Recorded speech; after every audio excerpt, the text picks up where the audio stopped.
Muy buenas tardes. El día de hoy vamos a desarrollar nuestra sesión número 3 del curso virtual de primeros auxilios y cuidados en emergencia. Para lo cual, de la semana pasada aún nos quedaba la explicación visual del RCP adulto y el RCP pediátrico. Vamos a compartir esa explicación y luego desarrollaremos los temas que corresponden al día de hoy, de tal forma que no quede ningún ítem pendiente con los puntos ya ofrecidos en este curso. Nuevamente, gracias a la invitación del Club de Enfermeros por la oportunidad de estar con ustedes el día de hoy. Muy bien, como ya me conocen, soy licenciado Percy Maita Ancelía, soy licenciado de enfermera especialista en emergencias y desastres con estudios en auditoría en salud. Hago labor docente, tanto en institutos de nivel no universitario y también asistencia en apoyo de educación universitaria. En esta oportunidad, estos serán nuestros tópicos. Hablaremos sobre maniobra de Heimlich, explicación de la maniobra de Heimlich. En realidad se pronuncia Heimlich, ¿no? Es una palabra alemana. Indicaciones para realizar maniobra de Heimlich en diferentes escenarios. Traslados de pacientes, métodos seguros de traslado de pacientes y técnicas de traslado de pacientes. Y finalmente el manejo de heridas, la evaluación inicial de las heridas y el vendaje adecuado para diferentes tipos de heridas. Muy bien. Siempre recordando nuestra consigna de todas las clases, la iniciativa que ustedes toman para venir a capacitarse a estos cursos es porque desean hacer la diferencia, ¿no? Cualquiera puede dar una asistencia inmediata, cualquiera puede darlo. Que la dé correctamente no significa que sea la forma más adecuada, ¿no? Toda persona puede tener una víctima, pero si lo hace de una manera incorrecta, pero empeñosa, puede generar mucho daño en los pacientes. Dicho esto, entonces, vamos a cerrar un momentito para presentar lo pendiente de la semana pasada acerca de la reanimación cardiopulmonar. Y vamos a iniciar recordando un poquito de lo que teníamos con el paciente que se encontraba en estado de un paro cardíaco. Recordemos, la diferencia de un paro cardíaco con un infarto es que el infarto es una lesión en el corazón que se puede dar de manera parcial sin generar en el paciente pérdida de conciencia, ¿no? El infarto puede darse por una obstrucción en una de las vías coronarias que irrigan el corazón y por lo tanto estas generan necrosis o lesión tisular en el tejido cardíaco. El paro cardiorrespiratorio es el detenimiento súbito, inmediato, repentino de las funciones del corazón. Por lo tanto, este debe ser atendido mediante el manejo del RCP básico. El RCP básico es el punto inicial para una seguidilla, una cadena de respuestas que deben realizarse mientras el rescatista se está encargando netamente de brindar el masaje cardíaco. Y bien, habíamos hablado acerca del ABC la semana pasada. A de AWAR, que significaba tener las vías aéreas aperturadas. Podíamos hacer la hiperextensión del cuello con la frente o la tracción mandibular si observábamos alguna lesión cervical. Podríamos tener también la necesidad de retirar algunos cuerpos que no estén adheridos, incrustados en el paciente, sino que permitan básicamente que el paciente se encuentre en una superficie dura, llana, donde vaya a recibir el masaje cardíaco. Si está sobre una superficie blanda, el masaje no va a tener el efecto que nosotros deseamos. Número 2, B, breathing, que es respirando. Vamos a acercarnos con nuestro oído, vamos a estar a la altura de la boca del paciente y vamos a aplicar la técnica del BES, ver, escuchar y sentir. ¿Qué vamos a ver? Vamos a ver el tórax, si este se eleva o se hunde, para confirmar que está respirando. Vamos a escuchar con nuestro oído el aliento del paciente, por mínimo que sea, si es que hay sensación de ingreso o salida de aire. Y finalmente, justamente nuestro oído, la parte más sensible, la parte del rostro, va a estar en contacto con el aliento del paciente y van a poder sentir la salida justamente del aire, ¿no? Por eso es la técnica del BES, ver, escuchar y sentir. Es importante que esta técnica se realice para comprobar si hay pase o no hay pase de aire a las vías respiratorias. Finalmente, C, circulation, corresponde a la palpación del pulso carotídeo, donde con los 3 dedos de la mano dominante, en este caso segundo, tercero y cuarto, recuerden que en salud no podemos utilizar el nombre de los dedos, índice, medio, anular, no, es segundo, tercero y cuarto dedo de la mano en el tronco que corresponde a las vías circulatorias del cuello opuestos, en este caso la carótida. Si estoy en el lado derecho, tocaré la carótida del lado izquierdo. Si estoy en el lado izquierdo, tocaré la carótida del lado derecho, ¿no? Y con los 3 dedos voy a palpar el pulso presionando.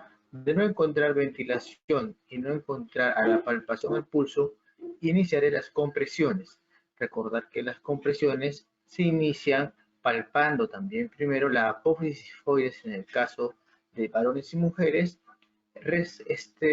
adelantando 2 dedos en dirección hacia la parte superior. Palpamos la apófisis sifoides, 2 traveses de dedo en dirección hacia el cuellito y allí colocamos la mano, ¿no? Muy bien. En el caso de los varones es más sencillo, podemos verlo al nivel de las tetillas de los pezones del varón, cruzan una línea transversal y donde cruce con el esternón también puede ir las manos. En el caso de las mujeres no, porque entendemos de que el seno de las mujeres según sus dimensiones pueden estar superior o más abajo. Entonces, como es irregular ese tipo de circunstancias anatómicas, se solicita que palpen la apófisis sifoides y coloquen 2 dedos por encima para poder colocar el talón de la mano dominante, mano que será entrelazada por la mano no dominante. Colocamos los codos y los hombros firmes, nos colocamos en posición de 90 grados sobre el paciente y no se doblan los codos, no se doblan los hombros, no se hace esfuerzo para golpear hacia el pecho. Simplemente se deja caer el peso de nosotros, nuestro peso que viene del tórax, de la cabeza, en ángulo de 90 grados, haciendo compresiones de 5 centímetros en la parte que hemos elegido para masajear. ¿Cuánto de profundidad debe tener ese masaje? Aproximadamente de 5 a 6 centímetros. Dicho esto, vamos a ver el video donde está resumiendo lo que estoy explicando y en cada parte yo voy a ir narrando las imágenes que vamos a observar.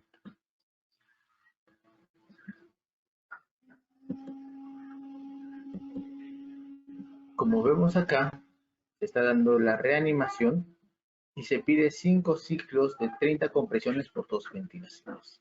30 compresiones y 2 ventilaciones corresponden a un ciclo. Hay que recordar que lo que se necesita para un adulto como mínimo son 100 compresiones en un minuto. Otra característica que debe tener las compresiones es que deben ser rítmicas y a la misma profundidad.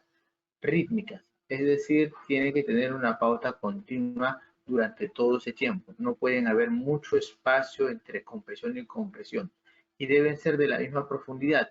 Muchas veces este es el error del rescatista, que por un estado de ansiedad o de adrenalina realiza las primeras compresiones muy profundas y las últimas compresiones llegan a ser muy superficiales debido al cansancio. Por lo tanto, las compresiones deben ser de la misma profundidad, de manera continua, y si existe un cansancio o agotamiento, otro rescatista puede relevar.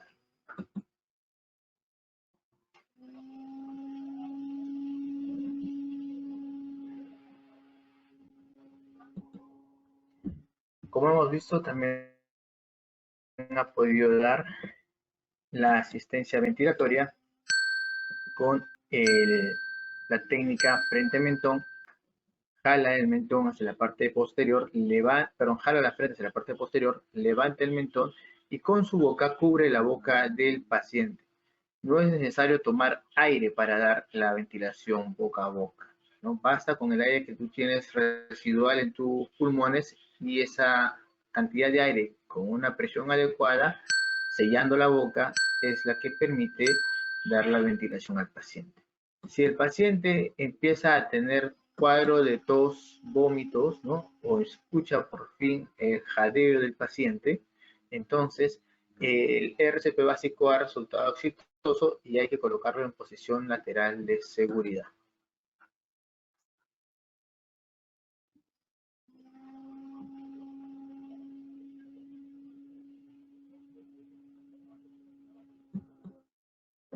En niños de 1 año hasta los 8 años, dependiendo de la dimensión del tórax, se puede utilizar una sola manito.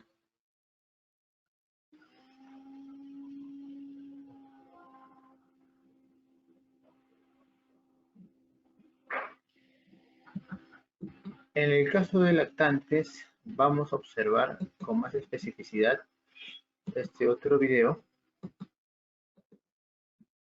donde se nos va a explicar paso por paso. Yo les voy a explicar paso por paso cómo se realiza el RCP.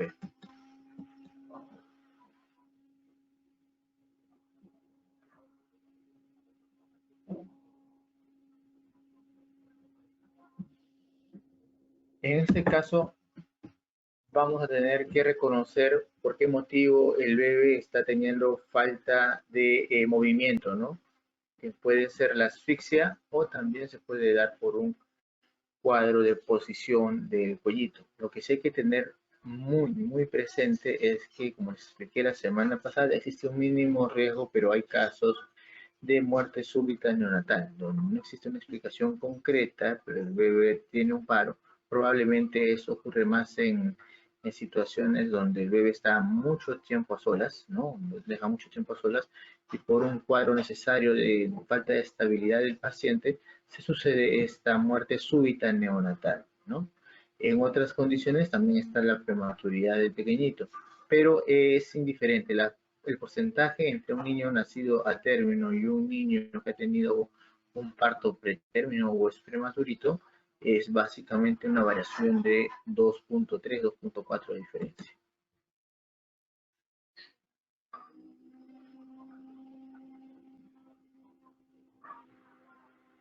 Usualmente estas muertes súbitas neonatales se pueden dar durante el descanso y más aún en la noche.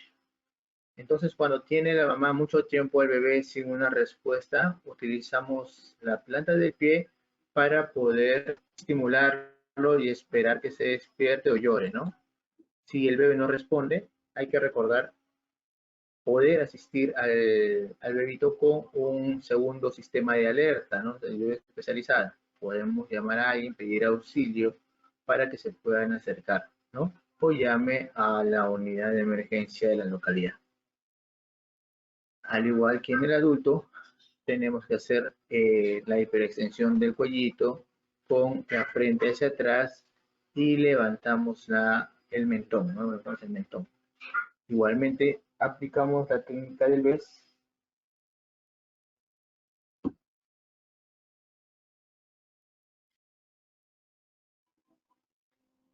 Igualmente, después del BES, utilizamos en este caso el pulso, pero no vamos a utilizar el pulso carotidio, vamos a utilizar el pulso braquial, ¿ya? ¿Por qué? Porque en el caso de los neonatos no está marcado el pulso braquial y la superficie ósea con la que tendríamos que hacer presión todavía no está en formación. Entonces podríamos lesionar la parte cervical. Donde sí tenemos presencia de pulso en la parte neonatal marcado y no va a haber riesgo controlarlo es en la parte braquial, que es en el bracito. Nos demoramos aproximadamente unos 5 segundos aplicando en paralelo la técnica BES y el control del pulso braquial, ¿no? Ambos en paralelo, 5 segundos. Si no encontramos, iniciamos el RCP básico. 30 compresiones con segundo y tercer dedo.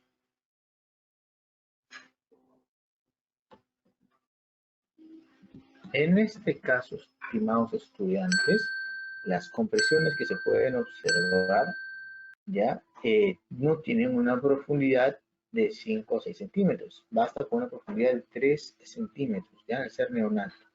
En este caso también no se palpa la apófisis sifoides, porque se entiende que tanto para varón o para niña, los lactantes, se va a utilizar siempre una línea imaginaria transversal entre ambas tetillas o pezones de los niños. Entonces, veo las tetillas del niño, hago una línea imaginaria entre ellas que confluya o que tenga una línea perpendicular con el esternón y allí hago las compresiones con segundo y tercer dedo. Profundidad 30 centímetros, ciclo 30 compresiones por 2 ventilaciones. En este caso, la ventilación, la boca del rescatista debe cubrir la boca del niño y la nariz del niño.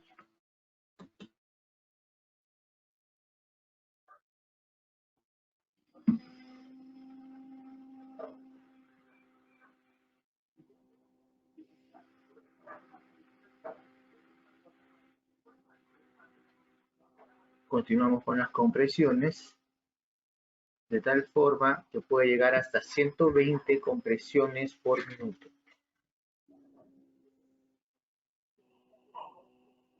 Cada vez que vamos a reevaluar si existe pulso, lo más que nos podemos demorar son 5 segundos entre el BES y el pulso braquial.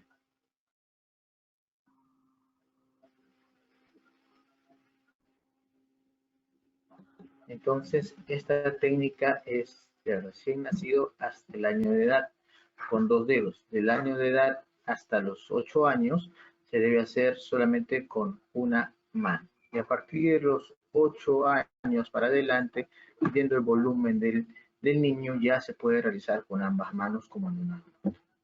Muy bien. Entonces, he explicado esta parte que estaba pendiente de la semana pasada y de la cual no hay ningún problema, se pueden recibir las preguntas al final de la clase. Vamos a continuar con el tema que corresponde al día de hoy. Un momento. Que es maniobra de Heimlich. Pues bien, esta maniobra comenzó en anteriores años a la Segunda Guerra Mundial, cuando se encontró por casualidad un perro que estaba siendo asfixiado y cuyo dueño tuvo que con una tabla presionar las costillas del perrito para poder expulsar el cuerpo extraño que tenía el perrito. Lo hizo con una tabla, puso uno de sus pies, apretó y el cuerpo extraño que tenía su perrito salió. Entenderán de que esto sirvió como base para hacer experimentos, bueno, con animalitos, ¿no? Y de manera intencional, junto con el doctor Heimlich, se decidió justamente un grupo de 20 a 22 perritos colocarles un cuerpo extraño en la garganta. De esa forma, aplicar nuevamente la técnica y comprobar que de esos 22 perritos, 17 se salvaron, ¿no?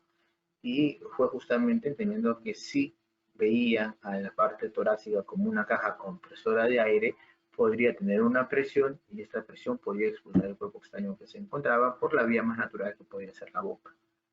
Entonces, posteriormente esta maniobra se utiliza en circunstancias ya en la Segunda Guerra Mundial, en circunstancias pues terribles, ¿no? Hay que entender que en esa época los experimentos en personas no eran controlados y pasaba a ser lo mismo que sucedía con el perrito en personas y se empezó pues, a practicar una lamentable etapa de la medicina en la historia. Pero esta práctica pudo determinar efectivamente que sí era efectiva la técnica de Heimlich, ¿no? Y bueno, llevó su nombre y con ella podemos verificar que hacer una compresión en la base de los pulmones donde se encuentra el músculo diafragma se puede generar tal fuerza que puede expulsar el cuerpo extraño que se encuentra dentro de la vía respiratoria. Esto es un poquito de historia que es importante recordar, poder entender cómo es así que nosotros descubrimos, o se descubrió, mejor dicho, ¿no? De la maniobra de Heimlich. ¿Y qué es la vía aérea, licenciado? Es la parte superior del aparato respiratorio, ¿no? Que discurre aire desde la parte externa hacia los pulmones, donde en la zona alveolar se va a realizar el intercambio gaseoso, ¿no? La hematosis. Muy bien. Los pulmones descansan, lo más importante, sobre el músculo diafragma. Cada vez que usted inspira, los pulmones se elevan. Cada vez que usted exhala, los pulmones descienden, ¿no? Y existe un poquito más de espacio. Entonces, se necesita aprovechar la compresión de ese espacio que queda en los pulmones a favor de retirar del canal respiratorio cualquier cuerpo extraño que se encuentre en su camino. De por sí, las vías respiratorias tienen una defensa propia, ¿no? Manejan secreciones, moco, tienen células ciliadas que se encargan de retirar desde la parte más profunda de los pulmones partículas o cuerpos extraños. Pero existen ciertas circunstancias en las que efectivamente el cuerpo que viene a ser es muy grande. Yo desearía que puedan prestar atención en esta parte, en la zona de la epiglotis. Quizás no se puede dibujar bien.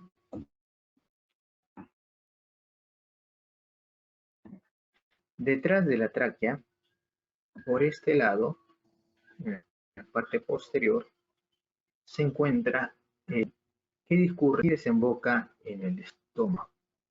Lo que separa el esófago del estómago es el cartílago que se llama epiglotis. Bueno, el epiglotis es el espacio, el cartílago es la glotis. Cada vez que usted ingiere comida, este espacio se cierra y da lugar al paso de la comida al esófago. Cada vez que usted habla, este cartílago se apertura, va hacia arriba y usted, con ayuda de la presión de aire de los pulmones y las cuerdas vocales, emite sonido, emite voz. Entonces, se cierra el epiglotis, usted traga y puede comer y la comida pasa al esófago. Si usted quiere hablar, se abre esa zona, sale el aire que con las cuerdas vocales forma la voz, ¿no? Entonces, es importante recordar que no estaba de más cuando nos decían en la casa, ¿no? La abuelita o la mamá, cuando comas, no hables, ¿no? Por este riesgo, quizás no era personal médico, las mamás o las abuelitas, pero bien sabían del riesgo que podía pasar si alguien comía y hablaba a la vez. Entonces es importante reconocer eso. ¿Por qué? Porque la mayoría de cuerpos extraños que ingresan a la vía son efectivamente restos alimentarios, ¿no?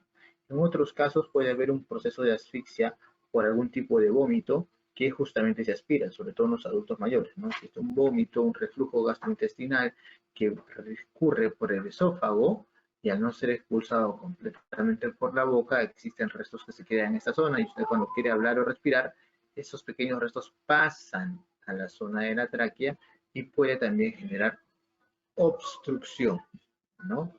Es importantísimo recordar y reconocer las vías aéreas superiores. Muy bien, vamos a ver si lo podemos dejar ahora. Muy bien. Ahora vamos a ver.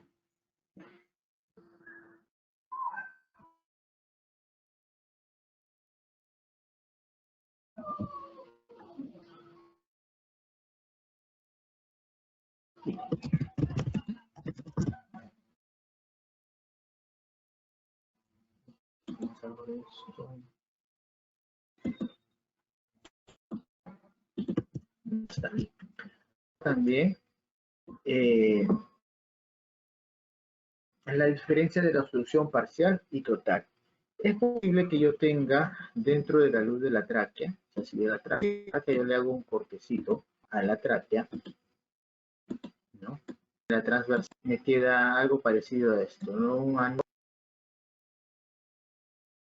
¿no? Porque no es un anillo completo, es un semianillo, anillo en realidad cartilaginoso que tiene en la parte posterior tejido muscular liso. Un anillo tejido C, cartilaginoso, tiene tejido.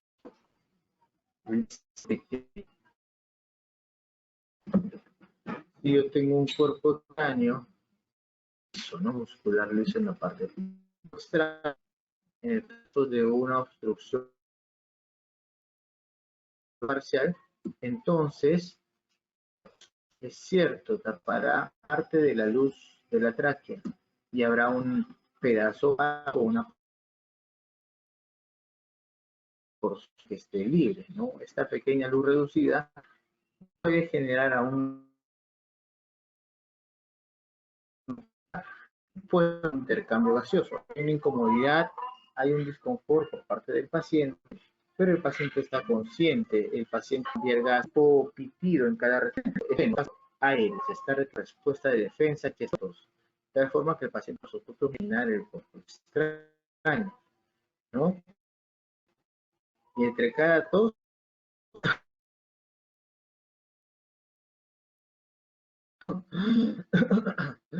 ese sonido nos indica obstrucción parcial.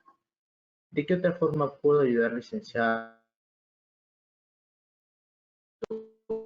Sus labios, ¿no? Lo que se conoce como cianosis, ¿no? Y utiliza el signo universal de asfixia. ¿Cuál es el signo universal de asfixia? El que vemos en imagen, pues, ¿no? Donde con ambas manos, de forma cruzada, se agarra la garganta con la intención de que, ejerciendo alguna fuerza o presión, esta pueda expulsar el cuerpo extraño de la vía respiratoria. También existe imposibilidad para hablar. Si el paciente está con la vía aérea cerrada de manera total, ¿no? Muy bien.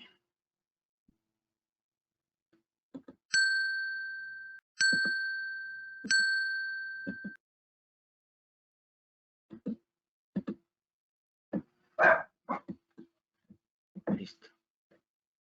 Y acá vemos la de Heimlich. Es una técnica por el medio del cual vamos a hacer una compresión del abdomen, pero efectivamente lo que hemos explicado es más claro, ¿no? Es la compresión del abdomen, pero dirigiéndonos al músculo diafragma, ¿ya? Que es la base de los pulmones. La compresión de este músculo va a generar una presión negativa en el tórax y con ello se expulsa el producto, ¿no? Muy bien. La velocidad de la corriente de aire que se genera es a menudo suficiente para impulsar de forma forzada el objeto que obstruye las vías aéreas y hacerlo salir. Dentro de las posiciones